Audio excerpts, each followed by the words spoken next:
जिनजाद किस्त नंबर 9। तहरीर अरशद अहमद। कमरे में आकर मैं नहाने लगा और कपड़े तब्दील करके बिस्तर पर आ गया। यकीनन भाती मश्क में मसरूफ थी। जैसे ही मश्क मुकम्मल होती वो कमरे में आ जाती। मैंने जो नादीदा होने की शक्ति हासिल की थी, इससे मुझ में बहुत ज्यादा हौसला और ताकत पैदा हो गई थी। दावा जैसे लोगों से निपटना अब मेरे लिए बहुत आसान था।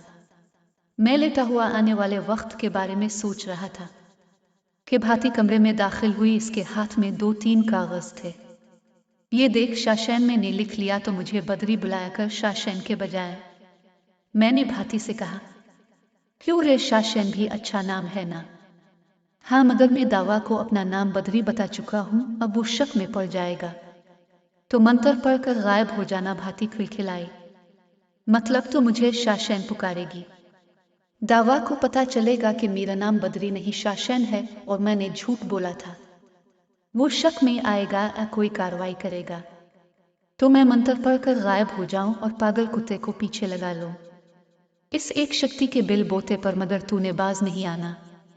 अच्छा ना बदरी, ये देखना बता ठीक की है मश्क यार। जब मैं लिखने बैठी तो समझ ही नहीं आ रहा था लिखने की स्पीड तो कम होती है और ख्यालात तो बिजली की तरह आते और निकल जाते हैं।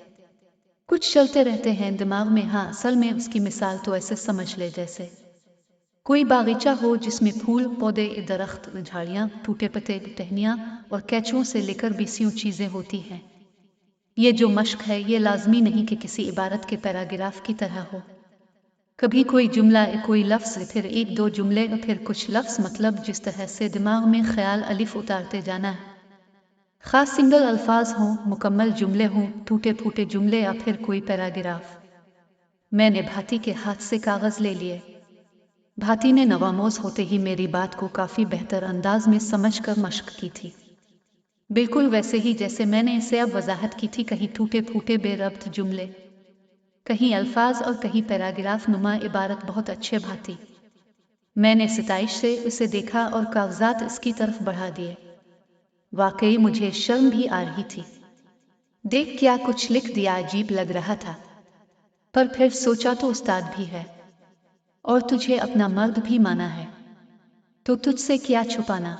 अच्छा किया तूने, अब जाकर सुजातकन से मेरा भी बुरा हाल है। ये दिन में 2-3 बार प्रैक्टिस किया कर जाऊं मैं। वाकई भाती ने शरारती नजरों से मुझे देखा। हाँ जा, इस वक्त नींद और थकन से बुरा हाल है मेरा।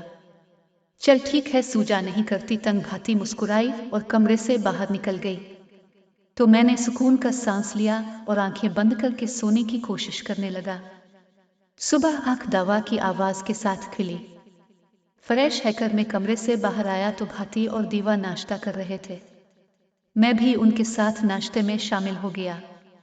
बदरी, मुझे भाती ने बताया कि तू पढ़ा लिखा भी है, मेरा काम आसान हो गया। जरा तुम दोनों तैयारी कर लो, यहाँ से तुम लोगों को सरहद पार जाना है। सरहद पार? मैंने दावा को देखा, मेरी बात मत काटा कर। दावा ने नाराजगी से कि उत्तम लोगों को रियासत तमिल नाडु जाना है। वहां मदरसे में तुम एक नई शख्सियत और शनाख्त के साथ रहोगे और भाती तुम्हारी सेक्रेटरी होगी। तुम्हारी रहाइश मरीना बीच के पास एक बंगले में होगी और तुम्हारा नया नाम प्रोफेसर अनिल अग्रवाल होगा। 2-4 दिन में तुम्हारे कागजात बनकर आ जाएंगे। मैंने भाती को सब कुछ समझा दिया है और पैसे भी देकर जा रहा हूँ। तुम लोग अपने नए रूप के हिसाब से कपड़े और दीगर चीजें खरीद लो। इसके बाद यहाँ से रवानगी। दावा अपनी बात मुकम्मल करके खामोश हो गया। दावा पढ़ा लिखा होना अलग बात है, मगर प्रोफेसरिक्स चीज का प्रोफेसर और काम किया होगा वहां मेरा। मैंने उलझते हुए पूछा, बे बहरा है क्या? बताया तो है, मैंने भाती को सब समझा दिया है, मैं जाऊंगा बस। दावा अपनी बात मुकम्मल करके उठ गया। मुझे गुस्सा तो बहुत आ रहा था, मगर भाती ने आंख के इशारे से मुझे पुरसुकून रहने का कहा। दावा चला गया तो भाती ने गहरा सांस लिया। तो इतना गुस्सा क्यों करता है रे? तो और क्या करूं, साला बात इस तरह करता है जैसे हम इसके गुलाम हैं।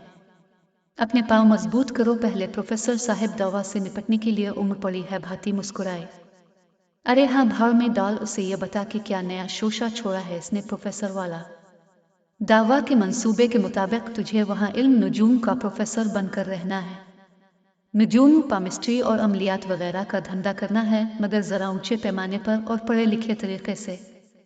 भाती ने तफसील बताई। मुझे नजूम उन सब चीज़ों की अलिफ बे भी नहीं आती, मैं कैसे करूँगा? ये सब करना थोड़ी है, लोगों को बेवकूफ़ बनाकर माल समेटना है बस। तेरे पास आने वाले लोग अमीर कबीर लिखपति होंगे, उनसे माल समेटना है तूने। इसमें क्या मुश्किल काम है? मगर भाती, इस काम में इतना पैसा है क्या? हाँ, पैसा तो बहुत है, मगर इतना नहीं कि जो धंधे दावा करता है उसकी बराबरी हो सके। मेरा ख्याल ही दावो इसकी आड़ में कोई और खेल खेलना चाहता है। जिस जगह की वो बात कर रहा है वहाँ आम आदमी रहने का तसव्वुर ही नहीं कर सकता। महंगा तरीन इलाका है वो, और फिर वहाँ की रहाइश पर। भाती, हमें उन सब चीज़ों की क्या ज़रूरत है?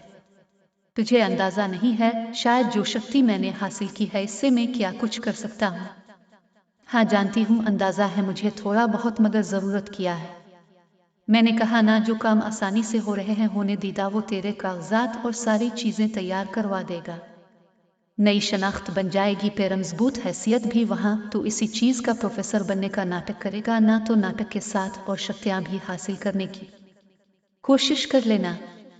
इस एक शक्ति की मदद से ना तो इस भविष्य के मुकाबिल आ सकता है, तो ना इसका मुकाबला कर सकता है। बकौल तेरे तो वैसे ही जिन है, चंद साल भी गुजर जाएं इस सब में तो तुझे क्या फर्क पड़ता है? भाती हंसी। जिस दिन मैंने अपना रूप वापस हासिल कर लिया ना, तो ये जो तेरे दांत निकल रहे हैं ना बंद हो जाएंगे। हम मुफफ जिन। भाती ने चटखारा लेकर जुबान होठों पर फेरे। कितना मजा आएगा ना मेरा मर्द एक जिन। उफ़, तेरा वाकई स्क्रू ढीला है। असली रूप में मेरा कद और साइज देखकर ही तेरा दम निकल जाएगा। नहीं निकलता, फिक्र मत करो प्रोफेसर साहब, और तैयारी पकड़ो, बाहर चली, अब सामान खरीद लाएं। दावा के कर गया है, आजकल में तैयारी कर लो और तस्वीरें भी बनवा लो। इसका आदमी किसी वक्त भी रात को आकर ले जाएगा। तस्वीरें किस लिए? रे कागजात बनवाने हैं ना, तो बना तस्वीरों के कैसे बनेंगे? भाती ने झुलाते हुए कहा, चल ठीक है मैं आता हूँ, तैयार है कर तो भी तैयार हो जा। मैं भाती से कहकर कमरे की तरफ बढ़ गया। भाती ने बिल्कुल ठीक सोचा था, जो काम सनी से हो रहे हैं होने दे, और अपनी मजबूत शनाख्त बनाकर खुद को मजीद ताकतवर किया जाए। रह गया दावा, तो इससे मैं जब चाहे जान छुड़वा सकता था, मगर बेहतर था उसके जरिए सारे काम निपटा लिए जाएं। जारी है।